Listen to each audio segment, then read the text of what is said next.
நேருவை பற்றி புனையப்பட்ட பொய்கள் என்ன? பட்டேலோட இறுதி சடங்குல நேரு வந்து கலந்துக்கல அப்படின்னு சொல்றாங்க.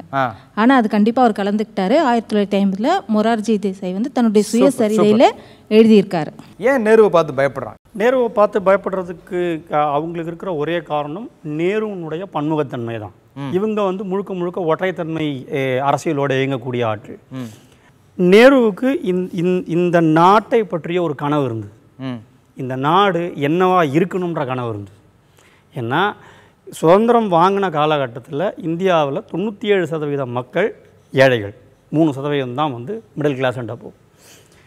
நியாயமாக பார்த்தா அந்த அந்த அந்த காலகட்டத்தில் இருக்கக்கூடிய ஒரு மனிதருக்கு ஐஐடி ஓப்பன் பண்ணணுன்ற அவசியமே கிடையாது.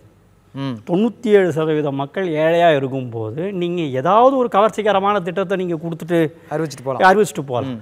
பக்ரானக்கல் டேம் மாதிரியான ஒரு நீர்நிலை திட்டத்தை வந்து நீங்கள் போடணுன்ற அவசியம் கிடையாது.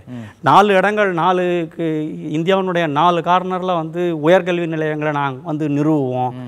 விண்வெளிக்கு போகிறதுக்கான முதல் கட்ட வேலைகளை வந்து நாங்கள் பார்ப்போம்.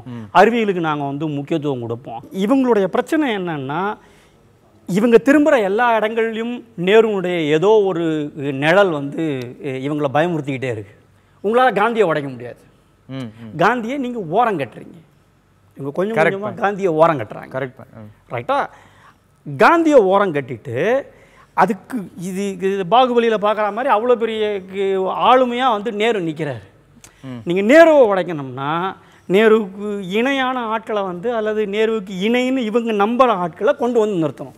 பாகிஸ்தானுடைய பொருளாதார முன்னேற்றம் என்ன, நம்மளுது என்ன அப்படின்றதுனா ஒரே வித்தியாசம் தான், நேரு தான்.